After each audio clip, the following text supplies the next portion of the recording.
Hello student, स्वागत है आपका आपके अपने यूट्यूब चैनल और हम स्मार्ट क्लासेस में। स्टूडेंट, आज हम इसमें अपनी इस चैप्टर को यानी कि फिफ्थ जो चैप्टर है न्यू इकोनॉमी पॉलिसी यानी कि 1991 की जो न्यू इकोनॉमी पॉलिसी थी उसका पार्ट 4 आज हम कंटिन्यू करने वाले हैं। इससे पहले हमारे 3 पार्ट यानी कि पार्ट 1, पार्ट 2 और पार्ट 3 हमारे कंप्लीट हो चुके हैं। जिस स्टूडेंट ने भी अभी तक हमारे ये 3 पार्ट इस चैप्टर के नहीं देखे हैं तो प्लीज़ सबसे पहले आप ये 3 पार्ट देखिए, तभी आपको वैश्वीकरण समझ में आएगा। और उसके बाद में अगर तीनों पार्ट आप देख के आए हैं तो आपके लिए बहुत ज़्यादा अच्छा है और बहुत अच्छे से इसको आप समझिए, क्योंकि जो वैश्वीकरण है यानी ये जो ग्लोबलाइजेशन है, वैश्वीकरण, ये क्या चीज़ है, इसके क्या क्या नुकसान से हैं हमारी इकोनॉमी के लिए, हमारे देश के लिए, हमारी जनरेशन के लिए, और वैश्वीकरण के क्या क्या बेनिफिट्स हैं क्योंकि इसी वीडियो में हम सारी चीज़ें आज यहाँ पर डिस्कस करने वाले हैं। तो आपको कहीं जाने की ज़रूरत नहीं है। वैश्वीकरण के बारे में जानने के लिए आपको फुल ऑन वीडियो कंप्लीट वैश्वीकरण की मिलने वाली है।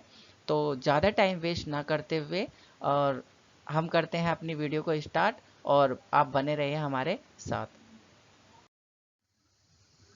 ओके, तो सबसे पहले हम बात कर लेते हैं कि वैश्वीकरण किसे कहते हैं, वैश्वीकरण होता क्या है, क्या चीज़ है इसकी, और डेफिनेशन इसकी क्या क्या है। ठीक है, देखिए, वैश्वीकरण का मतलब ग्लोबलाइजेशन। इसका दो अगर हम संधि विच्छेद कर दें तो विश्व प्लस यानी कि वैश्वीकरण यानी कि विश्व प्लस करण, विश्व आकरण। मतलब विश्व का मतलब होता है कि पूरा जो विश्व है, आकरण का मतलब होता है आकर्षित। ठीक है, आकर्षित करना मतलब कहने का कि जब क्या होता है आपकी इकोनॉमी यानी कि आप क्या होते हैं, या तो किसी विदेशी इकोनॉमी के साथ में जुड़ जाते हैं, या फिर कोई विदेशी इकोनॉमी आपके साथ में क्या होती है, जुड़ जाती है, तो उसे ही क्या बोला जाता है, वैश्वीकरण बोला जाता है। और उसके बाद में फिर आप क्या करते हैं, उसके साथ में व्यापार, अपनी चीज़ों का आना जाना, मतलब वहाँ से लेन देन वगैरह सारी चीज़ें वो आप करने लग जाते हैं, वही आपका क्या होता है, वैश्वीकरण होता है। देखें इसकी डेफिनेशन की राष्ट्रीय अर्थव्यवस्था को अंतर्राष्ट्रीय व्यापार और वैश्वीकरण के आवागमन प्रतिबंधों को हटाकर विश्व के साथ में क्या होता है, जोड़ देना। मतलब पूरे विश्व को अपने साथ या अपनी इकोनॉमी को पूरे विश्व के साथ में जोड़ना ही क्या कहलाता है, वैश्वीकरण कहलाता है। यह निजीकरण व उदारीकरण का ही एक छोटा सा परिणाम है। मतलब निजीकरण और उदारीकरण के कारण ही क्या होता है, वैश्वीकरण होता है। उसके बाद में अपने व्यापार की स्थिति को बढ़ाने के लिए, क्योंकि हमें अगर अपना व्यापार आगे बेचना है, अपना आगे चलाना है, अपनी चीज़ों को आगे बेचना है, तो हमें उसके लिए एक प्लेटफॉर्म चाहिए। जो वो प्लेटफॉर्म होता है, वो प्लेटफॉर्म क्रिएट करता है कौन, वैश्वीकरण। ठीक है, वैश्वीकरण एक प्लेटफॉर्म बताता है आपको कि जहाँ पर आप पूरी इकोनॉमी, वर्ल्ड की इकोनॉमी से जुड़ते हैं और वहाँ पर आप आसानी से अपनी चीज़ों को वहाँ पर सेल कर सकते हैं। एक अर्थव्यवस्था का दूसरी अर्थव्यवस्था के साथ में एकीकरण क्या कहलाता है, वैश्वीकरण कहलाता है। ठीक है, बहुत सारी टॉपिक्स यहाँ पे इसमें लिखे हुए हैं। विश्व को एक सीमा रहित रूप में देखना भी इसका मुख्य उद्देश्य है। मतलब सब एक साथ काम करके रहें, सारा विश्व एक साथ जुड़े और सब आपस में क्या कर सकें, व्यापार कर सकें, सब आपस में अपनी एक दूसरे की इकोनॉमी को शेयर कर सके। वही इसका मतलब क्या होता है, इसका उद्देश्य वही होता है वैश्वीकरण का उद्देश्य। आई होप आपको वैश्वीकरण अच्छे से समझ में आ रहा होगा। नेक्स्ट चलते हैं। वैश्वीकरण से भारतीय अर्थव्यवस्था में क्या परिवर्तन आता है। मतलब मीन्स कहने का कि अगर आपका जो वैश्वीकरण किया गया है, इस वैश्वीकरण के द्वारा कि जो इंडियन इकोनॉमी है उसमें क्या क्या चेंजिंग आए हैं देखने के लिए। मतलब हम देख लेते हैं क्या क्या उसमें परिवर्तन आए हैं। तो सबसे पहला जो परिवर्तन आया है, विदेशी निवेश में वृद्धि हो गई है। मतलब जैसे हमने वैश्वीकरण को अपनाया, तो उस वैश्वीकरण के अपनाते ही जो भारत है उसने अपने निवेश को बढ़ा दिया, जिसके कारण क्या हुआ, जो अपना यानी कि जो भारत का जो इन्वेस्टमेंट था, जो निवेश था, वो लगभग 40% से बढ़कर 51 to 100% कर दिया गया। मतलब अब मोस्टली क्या है, भारत के अंदर इन्वेस्टमेंट हो रही है। वो क्यों हो रही है, क्योंकि अब से पहले हमें डर था कि अगर हम इन्वेस्टमेंट करेंगे तो जो हमारा प्रोडक्शन है वो कहाँ पर सेल होगा, हम उसको कहाँ बेचेंगे। लेकिन वैश्वीकरण ने हमें वो रास्ता दे दिया है, तो आसानी से हम इससे ग्रोथ कर सकते हैं। नेक्स्ट पॉइंट है कि भारतीय मुद्रा, जो भारतीय मुद्रा है उसका भी क्या है, रुतबा विदेश में बढ़ा है और वो धीरे धीरे सब उसको जानने लगे हैं भारतीय रुपये को, कि भारतीय मुद्रा का अंतर्राष्ट्रीय सामंजस्य बनाने के लिए जुलाई 1991 में रुपये का 20% अवमूल्यन किया गया, जिससे निर्यात में वृद्धि हुई और विदेशी पूंजी का जो भंडारण था वो धीरे धीरे बढ़ने लगा। ठीक है, नेक्स्ट पॉइंट है कि सीमा शुल्क में कमी हुई। मतलब जैसे हम सीमा शुल्क एक देश से दूसरे देश को अगर हम क्या करते हैं, प्रोडक्शन बेचते हैं, सेल करते हैं, तो जो हमें टैक्स देना होता था, जो कर देना होता था, जो सीमा शुल्क देना होता था, उसमें भी क्या हुई है, वो व्यापार में वृद्धि के कारण क्या मतलब किया जा सके, उसमें हमें छूट दे दी गई है। मतलब जिससे कि जो हमारा जो व्यापार है वो धीरे से और ज़्यादा बढ़ सके, उसमें हम ग्रोथ कर सकें।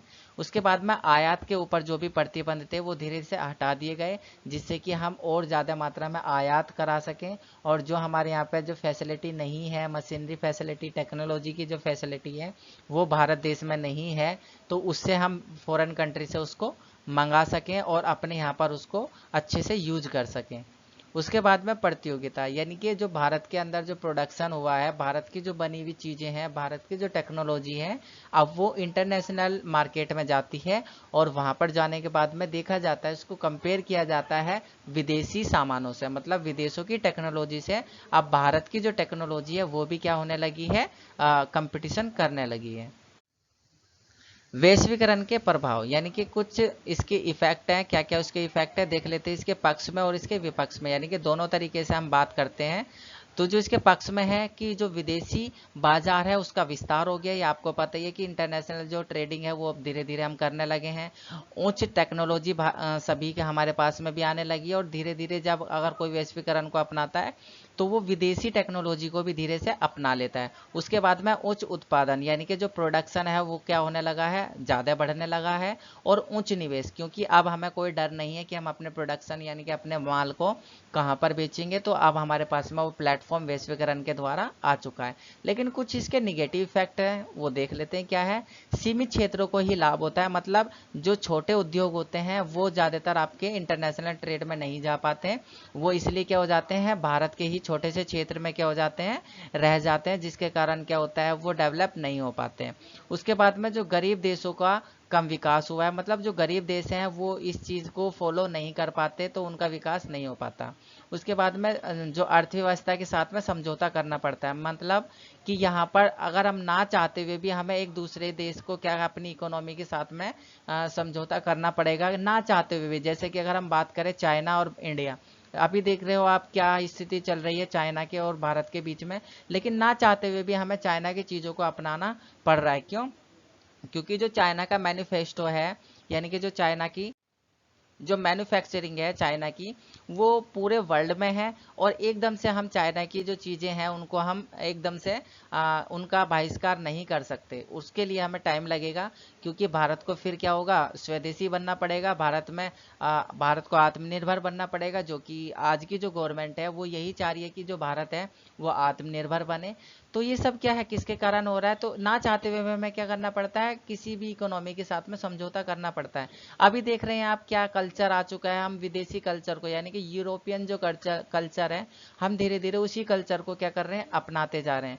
क्योंकि हम अपने इंडियन कल्चर को धीरे धीरे कहीं ना कहीं भूलते जा रहे हैं, जो अपने संस्कार हैं, जो अपनी नैतिक शिक्षा है, क्योंकि उससे हम बहुत दूर हो चुके हैं और हम विदेशी कल्चर्स को ज़्यादातर फॉलो कर रहे हैं। ये आप लोग भी समझते हैं, मुझसे ज़्यादा आप लोग समझते हैं, क्योंकि आप उस एज में हैं कि जिस एज में हम बहुत कुछ करना चाहते हैं और बहुत कुछ करते भी हैं, तो आप मुझसे ज़्यादा बेटर जानते हैं।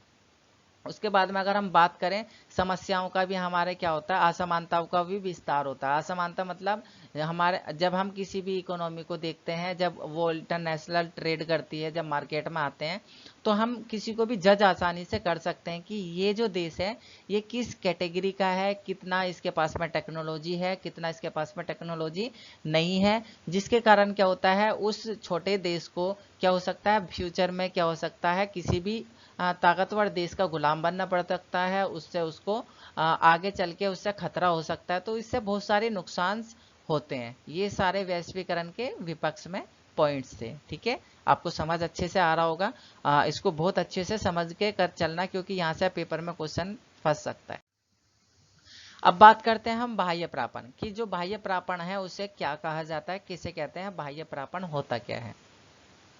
जब कोई कंपनी अपना कुछ, जो भी कोई कंपनी है वो क्या करती है, कुछ गतिविधियों को किसी दूसरी कंपनी को ठेके पर दे देती है, तो उसे ही कहा जाता है बाह्य प्रापण। ठीक है, समझ आ रहा है कि जब कोई कंपनी अपना जो काम कर रही है, अपनी जो गतिविधि कर रही है, उसका कुछ हिस्सा किसी दूसरी कंपनी को ठेके पर दे देती है, तो उसे ही बाह्य प्रापण कहा जाता है।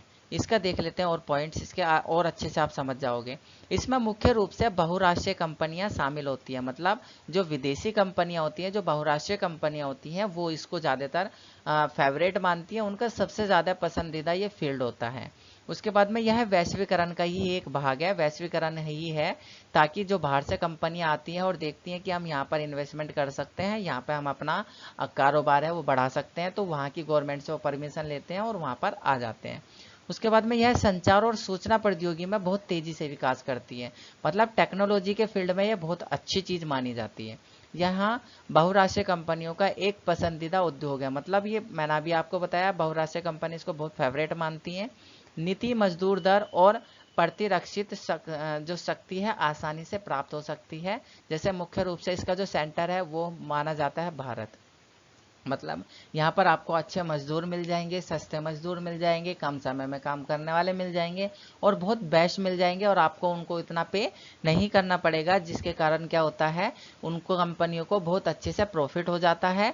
और ये ज़्यादातर क्या है, भारत में आपको देखने के लिए मिलेगा। भारत में आपको बहुराष्ट्रीय कंपनियां बहुत ज़्यादा मिलेंगी और इनकेस फ्यूचर में बहुत सारी कंपनियां भारत में रन अप करने वाली हैं, भारत में आने वाली हैं। ठीक है, तो ये आपका क्या था, बाह्य प्रापण था। यहाँ से क्वेश्चन आ सकता है, इस चीज को ध्यान रखना। हम बात करते हैं इसके जो ये होता है बाह्य प्रापण, इसमें मुख्य रूप से निम्नलिखित कौन कौन सी सेवाओं को शामिल किया जा सकता है। तो यहाँ से क्वेश्चन पूछा जा सकता है कि बाह्य प्रापण में कौन कौन सी सेवाएं शामिल होती हैं। तो यहाँ पर आपका क्या है, बीओपी, यानी कि जो कॉल सेंटर होते हैं, जो बीओपी कॉल सेंटर्स होते हैं, जो आप फोन कॉल करते हैं, आपका जो बैलेंस वगैरह कट जाता है, जो प्रॉब्लम होती है, वे कॉल सेंटर्स भी क्या होते हैं, इसी में ही आते हैं। रिकॉर्ड रखना, मतलब किसी भी जैसे जनगणना का या फिर किसी भी पर्टिकुलर फील्ड का या फिर किसी भी गवर्नमेंट सेक्टर या प्राइवेट सेक्टर का जो रिकॉर्ड होता है वो इसी में ही रखा जाता है।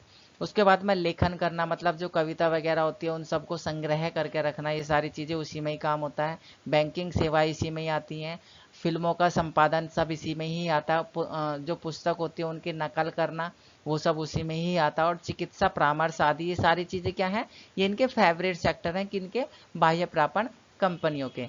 तो ये बहुत अच्छा से इनको क्या मानती हैं, बहुत अच्छे से इनको हैंडल करती हैं, जिसके कारण क्या होता है, इनको बहुत ज़्यादा प्रॉफिट होता है। तो आज के लिए है बाह्य प्रापण, यानी कि यहाँ पर जो हमारा बाह्य प्रापण हमने देखा और वैश्वीकरण देखा, ये आज के पार्ट में सिर्फ इतना ही। ये छोटी छोटी वीडियोज हैं ताकि आपको बहुत अच्छे से जल्दी से समझ में आ सके और आपका ज़्यादा टाइम वेस्ट भी ना हो।